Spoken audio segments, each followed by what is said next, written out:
بسم الله الرحمن الرحيم. رسالة اليوم في التفسير من الآية 18 إلى الآية 22 من سورة التوبة.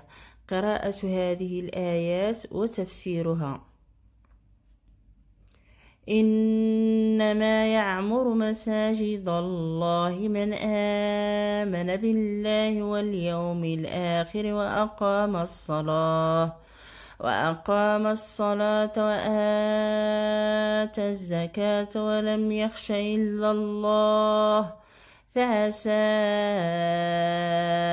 أولئك أن يكونوا من المهتدين.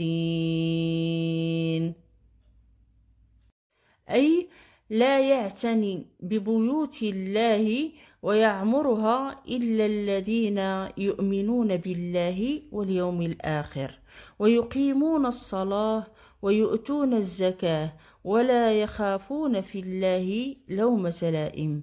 هؤلاء العمار هم المهتدون إلى الحق. أجعلتم سقاية الحاج وعمارة المسجد الحرام كمن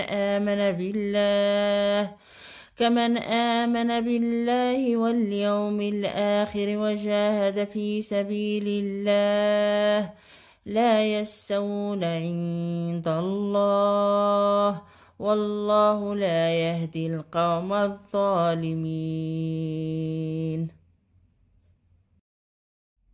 أي أجعلتم أيها القوم ما تقومون به من سقي الحجيج وعمارة المسجد الحرام كإيمان من آمن بالله واليوم الآخر وجاهد في سبيل الله لا تتساوى حال المؤمنين وحال الكافرين عند الله، لأن الله سبحانه وتعالى لا يقبل عملا بغير الإيمان، والله سبحانه لا يوفق لأعمال الخير القوم الظالمين لأنفسهم بالكفر. الذين آمنوا وهاجروا وجاهدوا في سبيل الله بأموالهم وأنفسهم أعظم درجة عند الله وأولئك هم الفائزون.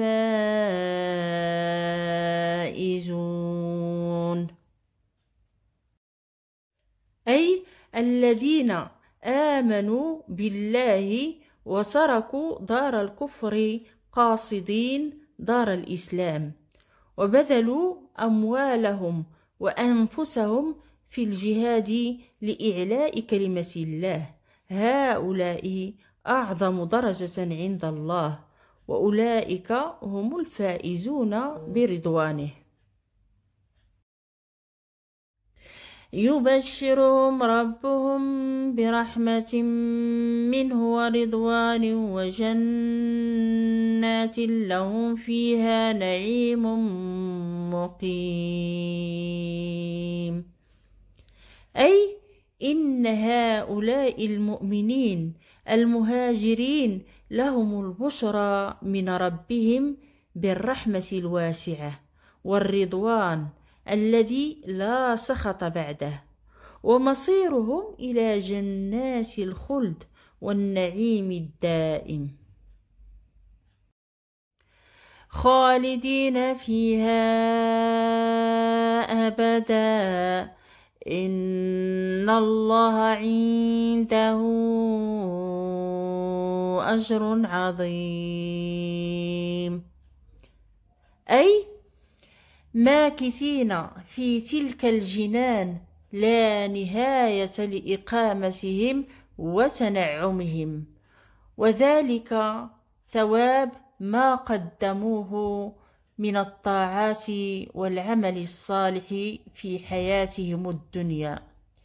إن الله تعالى عنده أجر عظيم لمن آمن وعمل صالحا بامتثال أوامره واجتناب نواهيه. أقول قولي هذا وأستغفر الله لي ولكم، والسلام عليكم ورحمة الله وبركاته.